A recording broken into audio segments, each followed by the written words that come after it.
后来乡亲啊，继续来到嘉义，有2条海拔真悬的老街，一条伫本基湖，另外一条就是即摆要介绍的梅山的太平老街，海拔有1000多公尺悬，都被属是天空之城。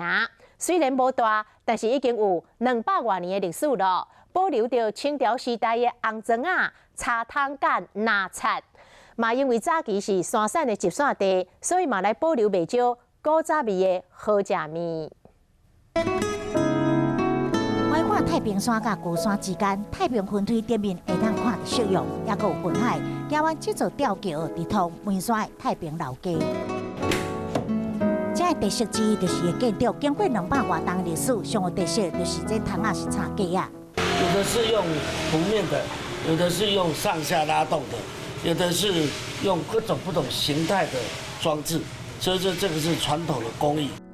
家家户户拢爱用这种窗仔，比较较通风。传统的工法没用钉啊，除了有古早味咧，这嘛是因为作家张文环的故乡，互老家加一寡文学的气息。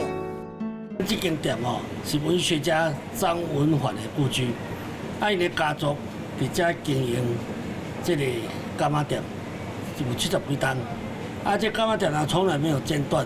虽然话建筑物拢已经整修变成现代化，不过依然会当感受到过去的岁月，甲怀念的古早味。你做几岁啊？我98啊。98岁哦，这个店就开足久啊？你几岁开始开？我迄阵啊，35遐就开一间柑仔店。这竹笋包，嘿，这炒蛙粿。哦，这古早味的对啊。对，这真侪档啊啦，无甲记讲偌久，安怎真久啦。